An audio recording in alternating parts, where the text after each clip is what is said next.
Welcome to the La Paz Lounge, where it's a safe place for conversation.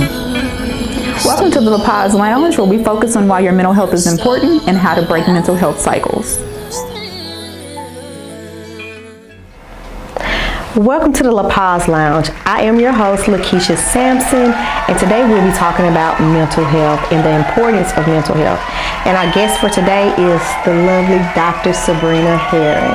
Thank you. So Dr. Sabryna, give us a little background about, let the people know who is Dr. Sabryna.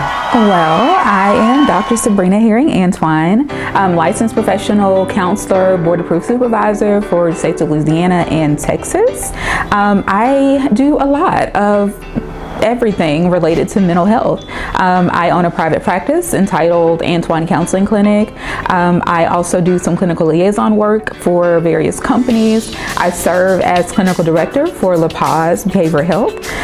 And I also am a full-time associate professor of practice for a university as well. So I am all over the place, but mental health is definitely my thing. So I'm so excited to be here chatting and talking about it and just sharing some information with you guys today. Yes. Thank you, Dr. Sabryna, for that introduction. You can see that she holds a lot of titles, and so it's just an honor to have her here today, just kind of explaining the importance of mental health. And so we'll just jump right in. So as being a clinical director, holding many hats in the mental health field, tell the people, why do you feel mental health is important and the stigma that we have against mental health? Listen, we would be here for a really long time if I said everything that I thought related to mental health. First off, mental health is something that we all have. It is not relative or specific to anyone. We all have it. Now, we can have good mental health, bad mental health, but everyone has mental health. And I think that what happens is that when things are happening with us, we don't really have safe places to talk about it. And traditionally, historically, in our culture, talking about things that are bothering us, we're kind of taught to pray them away. We're kind of taught to just keep it moving. We don't talk about the science behind anxiety and depression and the things that hold us down. We are just supposed to keep it moving like those things don't happen to us. And so I think that being able to give space and language to the things that are happening in your body, being able to know what's going on with you, it's extremely important. Good mental health, bad mental health, those things make or break you. And so if your mental health is bad, likely you're not going to be as successful. You're going to have a whole lot of challenges. Things are not just going to flow easily for you. And so when you have good mental health, you're able to kind of control those things and focus on the things that are important and get help whenever you need it. But we're taught that getting help is so taboo. We're not supposed to ask for help. And I just could not disagree more with that concept. So the stigma that's attached to mental health is one that we should definitely do away with. And so platforms like these are definitely things that contribute to us breaking that stigma regarding mental health. Yes. That's great. I'm restored.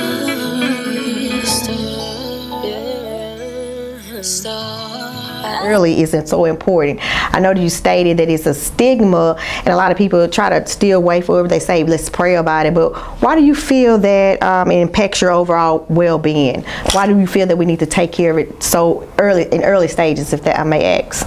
Yeah, that's a great question. And first things first, our mental health governs everything that we do. It determines if we're going to have good days, if we're going to have bad days. How we approach our mental health, how we take care of ourselves determines just how successful and how great things are going to be or how bad things are going to be. So it affects our overall well-being because it literally affects everything that we do. When your mental health is off, everything is off. You think about the days that you wake up and you don't feel like getting out of bed, the days that you wake up and you just don't feel like really being around anyone.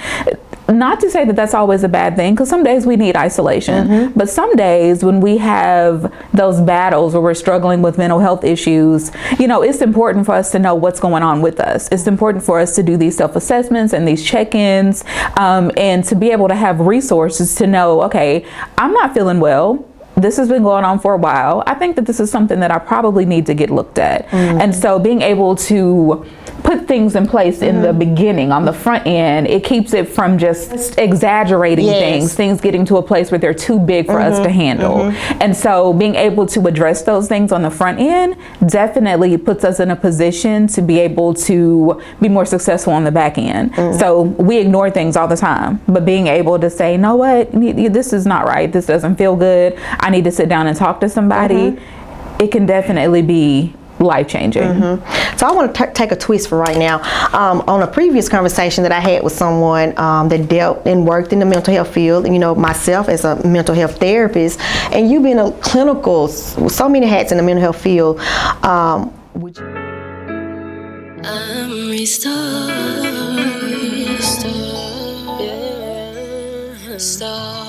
Absolutely. And honestly, I feel like if you go to a therapist and you ask them if they have a therapist and they tell you no, for me, it's a bit of a red flag. Because when you think about the safe place that a therapy room or a therapy session is, what it is supposed to offer you, you are basically bringing in all of your problems and you're giving them to me.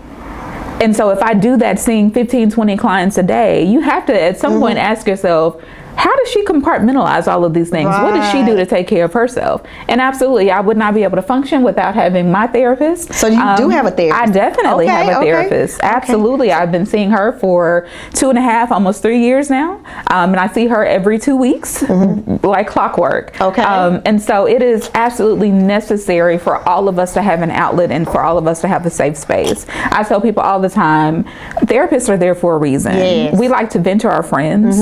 We like to share things with our family, and then whenever we get mad at our family and our friends, we have to worry about if we're going to hear that information that we shared with them. And so I tell people all the time, get you a therapist. We are literally bound by confidentiality laws. We can't share your business. So get you a therapist. Don't vent to your friends. So absolutely, the therapists need the therapist, the clients need the therapist, everybody needs a therapist. It's the gift that keeps on giving. Yes, there you go. I got another question. I know you and I have been knowing each other now for almost 3-4 years now. I know last year,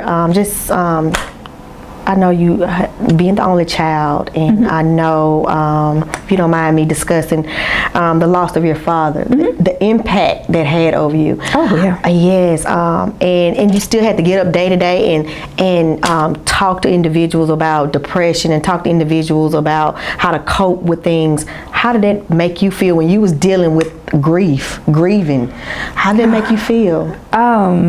Again, and were you able to move forward? You know, someone's coming to you, if you had a patient to come to you, hey, I just lost my loved one, and then in the back of your head, like, oh my God, I'm dealing with this thing too. How did that affect you, and how did you deal with it? So I'm glad that you asked this question, because I don't think that we talk about it enough. It is one thing to coach people through their grief.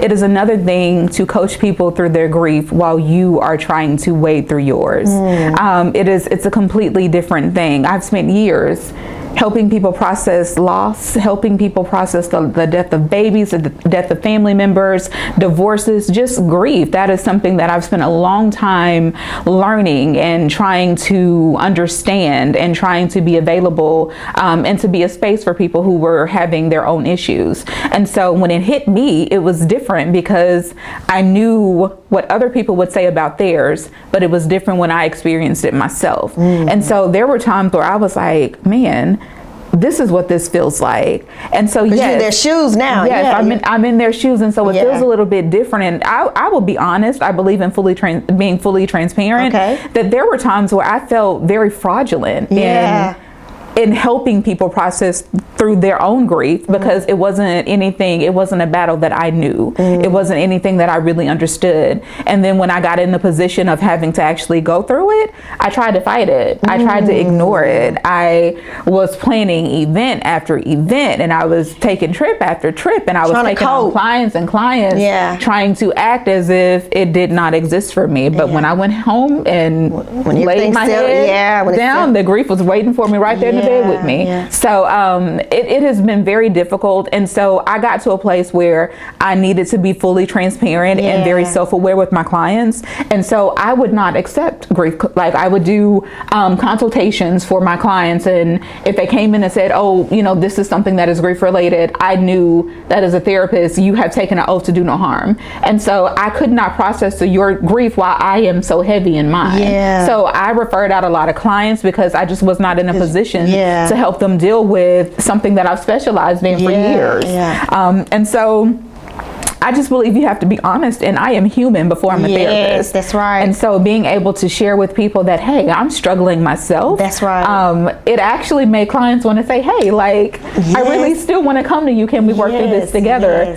And I don't care who you are. If you're crying in session with me, I'm probably crying too. Right. But I never wanted a client to think that session was about me. When clients come to me, I am all about them and what they have going on. And so, you know, I am not in a position now where I accept grief related clients. You know, like I handle other things. I do a lot of trauma. I do a lot of postpartum anxiety. But if it's grief related, like I will refer you out because I'm just not in a space. Grief is very tricky.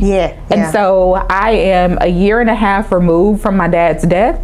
And even just last week, there was a whole day where I literally was debilitated, could not get out of the bed. And so it can be a scent, it can be a smell, it can be a TV show, it can be a sound, it can be just a car, and it just sneaks up on you. One day in the middle of TJ Maxx, I realized that we're approaching football season. And I was like, what? And I found a corner, and I did not run from those emotions. And I was in the middle of TJ Maxx in the towel aisle, and I just had to let it go because grief hits you, and when it hits you, you can't run from it. And so I'm very transparent when it comes to my journey and the fact that I am still struggling, but I still have to get up and go. And so it's important that when you're seeking therapy, that your therapist is honest with you about what they are doing, because you don't want a therapist who's going to be about themselves when they're supposed to be there about you. So I'm very honest and very honest with clients and saying, no, this is not something that I'm going to take on right now. Like, I don't feel like I'm equipped to help you in the way that I would best be able to help you.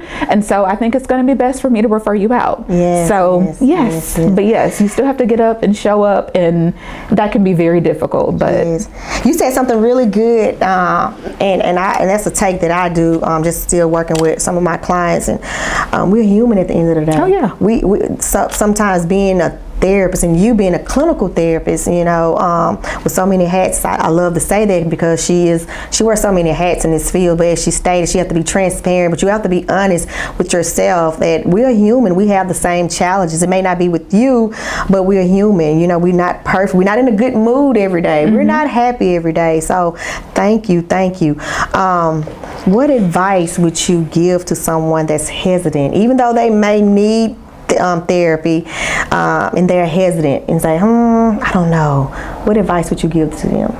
I would tell them to seek out the resources that are available to date your therapist, to interview your therapist. And so that's why I do consultations with people, because I feel like it's important to know your therapist's personality and for your therapist to know yours. Therapy, clients, counseling, it's not one size fit all. Like, you have to tailor it to fit whatever that client's need is or needs are. And so I would say if you're hesitant about seeking therapy, just give it a try. You know, like, we are very closed off when it comes to being able to share our business. And, you know, we're so jaded because, you know, the communities that we work in are small. And so we are so worried that someone is going to tell our business. And it's just like, no, like, you need a space. Even if you don't have a major issue happening, therapy is not one of those things that you actually have to have something going on in order to seek therapy. I started seeking therapy when I didn't have anything major going on. And I'm so glad that I had the platform available for me, because about 6 months in, my life just completely got flipped upside down. And so I already had a safe place to be able to process through those things. So I would encourage anyone who is considering therapy to ask around, ask people in your community, hey, what do you think about this person?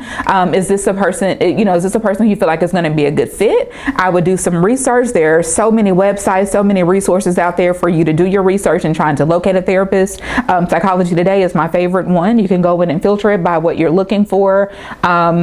And And so the thing is that people are always going to be afraid to take the jump. Yeah. And so you just have to kind of just tiptoe in a little bit. Say I'm going to start with one session a month, but that hesitancy could be debilitating. And like, you've got to get to a place where you say, you know what, I want the help. Like, I'm just going to try it. Yeah. And most people, when they just try it, they end up loving it. Like, I've had clients who were like, girl, like, I was really nervous about coming at first. And now it's like, you look forward to those sessions. Like, I'm ready to share this information with my professional best friend, you know, like my professional person. And so people are going to be hesitant. Like, there's no way around that, but just give it a try. And if you don't like it, move on. Don't be afraid to say, this is not working for me. This is not a good fit. I'm going to try someone else. You owe that to yourself. Like, you owe that to yourself to at least give it a try and have a safe place to process your emotions. Yes. And what do you think about, because I know one thing I love talking about and I love to mention, especially in a previous conversation, let's pray about it. Just pray about it. What do you feel about therapy and praying about it? From a clinical standpoint, what do you feel about that? Oh, absolutely. That is one of my favorite things to talk about. I am a church girl, good old Baptist girl, grew up in the church. And so I grew up hearing people saying, oh, that's the anxiety, that's just the devil, just pray it away, and, talk to God about it. And I, was like, okay, all right. But then I grew up and I became an adult and I formed my own opinion, and I realized that God has equipped people with certain skills to help. That's right. We were not put in this world to handle things alone. And so he has equipped people with certain skills. He's equipped people to be able to access certain trainings and get certain certifications and certain degrees and licenses to help you wade through things, because we're not meant to go through these things alone. So while prayer is an excellent resource, it's not the only. It's not the only. So we're going to pray it away.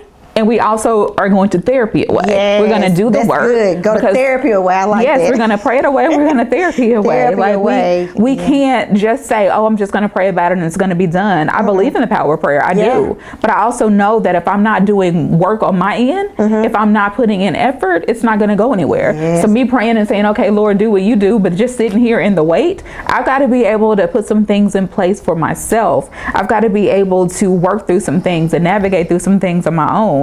And so he's put people in place to be able to help me with those things. So I believe in the power of prayer, but I also believe in the power of therapy. And those two things together, there is nothing more powerful.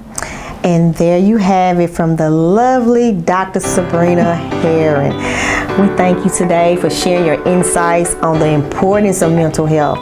And if you guys are seeking mental health, we are open to accepting new patients. You can reach us by 318-224-9200. We're located at 910 South Vienna Street here in Ruston, Louisiana, Suite 7, where a safe place for conversation is available.